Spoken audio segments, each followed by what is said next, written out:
Start 30 minutes later to save company money. Okay, by user KJ Web 8. At one of the factories I worked at, we had a shift overlap.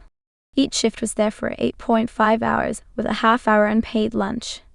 We had a half-hour on shift change to tell the incoming shift what was going on with the machines. A bean counter figured out how much money could be saved with this unnecessary half-hour handover time being cut. This also cut our work to 7.5 paid hours. They told the lead men to coordinate the shift handover, even though there was too much information for one person to handle. Cue the malicious compliance. I strolled onto the production floor at my new assigned start time. Machines were all down. Operators waited for me, a setup operator and the lead man, to discuss what needed to be done. Instead of machines running continuously, they were shut down for at least half hour. My lead man furiously asked me why I didn't come in earlier. I told him I don't work for free. Naturally, my approach to the new way spread to the other shifts, and suddenly people who always came in early decided they didn't want to work for free either. Factory production levels dropped. Upper management asked why. Several fingers were pointed at me for starting the rebellion, but nothing could be done to make us work for free.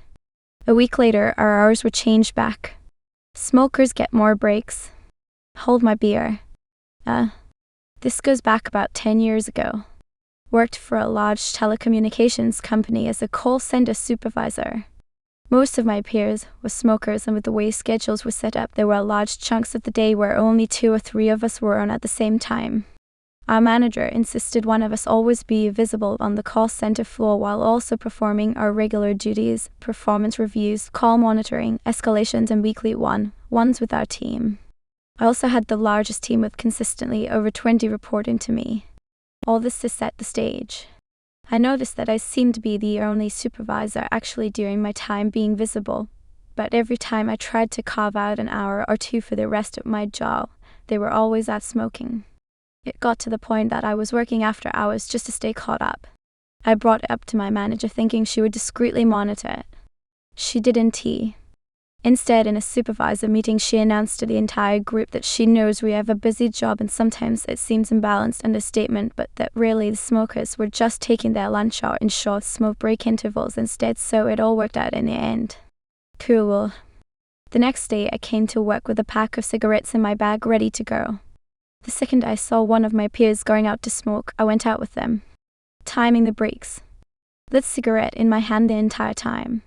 It was a revolving door.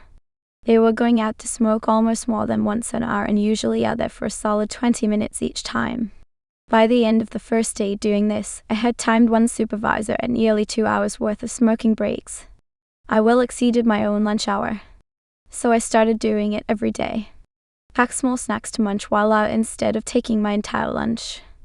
One day my manager saw me heading out and seemed surprised. I just shrugged and said, yeah, Heidi decided to start smoking. She couldn't say anything because if she timed mine, she would have to time theirs as well. This went on for roughly a month before she announced this to our management team that we would be required to start coordinating breaks among the team to make sure we had coverage. I gained not only the well-earned smartness from ruining things for all my lazy peers, but also a bit of relief from constantly floor walking. You want me to follow the test script exactly? Sure thing. So I work in game QA quality assurance, which basically means I get paid to break games and then write a detailed essay about how and why it broke. One day our lead sent out a message. From now on, stick strictly to the test script, no deviations, no exploratory testing, just follow the document as written. Now, this goes against the golden rule of QA. Exploratory testing is where you catch the truly nasty bugs. But hey, they wanted strict compliance. Fine. Let us play that game. The next day, I am testing a new patch for a third-person action game. The script says, Step 12, jump on the platform and pick up the health pack. So I do exactly that. I don't move left or right, I don't run into any nearby enemies, and I certainly don't check what happens if I fall off the platform. I just jump, grab pass. Later, a developer gets a bug report from another tester about a soft lock where the game becomes unplayable without restarting if you pick up the health pack after aggroing a nearby enemy. It turns out there's a critical bug, one that happens to 1 in 5 players who aren't robots following a script. The dev asks why I didn't catch it. I just forward the manager's message back. No deviations, just follow the document as written. Next thing I know, we were in a meeting, and suddenly the tone shifts to, okay, from now on, feel free to do exploratory testing where appropriate. Aha. That is what I thought. You were too emotional, so I stopped sharing completely by user Carousel 117. My BF at the time used to say I was too emotional whenever I opened up. When I was happy, it was too much. When I was sad, I was being dramatic. Even when I spoke calmly, he will dismiss me, saying I always made things deeper than they were. So I stopped venting to him. No more late night talk and heart-to-hearts. I stopped being vulnerable, kept everything on the surface and distant. Took time, but I did what I needed to. Almost 2 weeks later, he said I felt different and distant and he missed when we had our heart-to-heart talks. I told him I figured he appreciated less emotion. He may not have, but for once I actually did. You were a guest in my house, act like one, by user Cassandra 626. I stayed with a relative for a few weeks while my place was being renovated. I tried to be as respectful and helpful as I could, cooking meals, cleaning up, buying groceries when things were running low. I wanted to show appreciation for the hospitality. One day, I gently reminded her to lift up the iron from the iron board after she walked away in the middle of ironing. I wasn't rude, just trying to keep the place safe.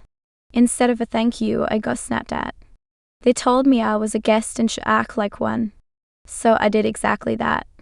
From that moment on, I stopped doing anything extra. No more cooking, no more helping her with her laundry, no more stepping in. I parked myself on the couch, watched TV, and said thank you after every meal like I was staying at a hotel.